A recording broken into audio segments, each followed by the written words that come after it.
Hello everybody, I'm Josh Bean from AL.com. I'm joined with Jeff Sentell. We're here to talk about the 2014 AHSAA football playoffs. Jeff will get going this Friday night. We got a lot of the familiar faces that we expect to be in the mix again. Hoover's back again, Tanner's back again, Madison Academy, Spanish Fort. These teams that have won 2 in a row, they're going for a 3rd in a row. Out of that mix, which one do you think has the best shot at it? Well, Josh, I think there's a lot of schools in the state that have a really good shot at it. If you ask me, heading into the playoffs, now anything can happen. Anything can happen on a web page. Games aren't played on web pages.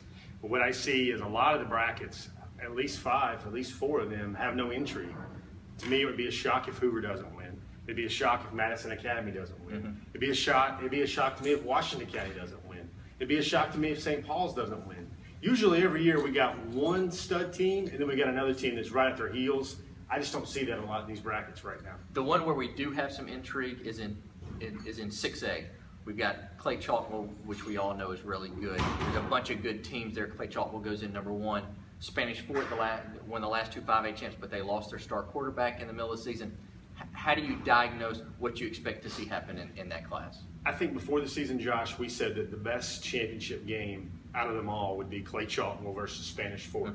Now Tyler Johnston's out, but Opelika is very good, and I still look at that 6A battle, that 6A, which will be the last game of the Super 7 on that Friday at Jordan-Hare. I think that game, Clay Chalkwell versus Opelika, I'm forecasting Opelika and Clay Chalkwell. I think that'll be the best game of the Super 7, and I tell you what, anybody that wants to beat Clay, you better score 45 points because that team's rolling. Well, one of the most interesting things when we think about 6A is right now Clay Chalkwell has a number 1 offense. Spanish Fort has a number 1 defense. And so as much as we like to talk about Tyler Johnston, the truth is Spanish Fort has been winning with their defense all season long. You know, Spanish Fort actually has a favorable draw because they won that region. You see Opelika, they're going to face Saraland in the second round, and that's probably the toughest low-round game of the whole 6A bracket.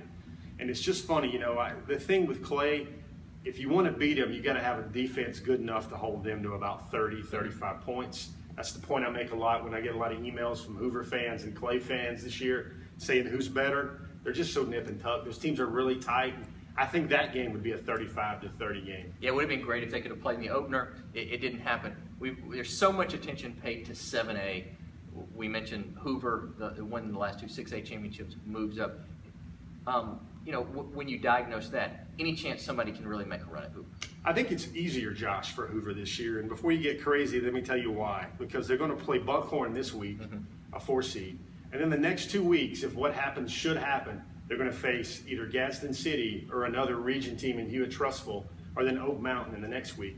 And when you give those Hoover coaches another crack at somebody they've already seen, I don't think that spells well for the opposition. I think Hoover's road to the Super 7 gets even easier this year. The last one I want us to talk about is 2A for a little bit. You mentioned Washington County. They had this amazing streak of 6 straight shutouts. It's amazing that you could do that.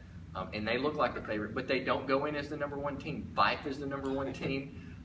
You know, do you think Fife has anything for this Washington County group? I don't think so. And if you check my ASWA ballots every week, I've had Washington County number 1 for about 6 or 7 weeks. You flip on the film for Washington County, and one coach told me this week that it looks like Clay Chalkwell. Bodies, they look like they belong in an Under Armour catalog. Washington County is another team that I think is a heavy favorite, despite that number 1 ranking for Fife. And Josh would even talk about 4A. That's UMA, UMS Wright, and Leeds. I think one of those 2 teams will win 4A. They're just going to meet each other in the semifinals this year. That's right. Not a lot of intrigue there in 4A either. Yeah, and we'll see how all this shakes out. As you mentioned, we're making these forecasts, but you just really never know what's going to happen. So you can follow all the coverage on AL.com each week as we move to the first ever Super 7.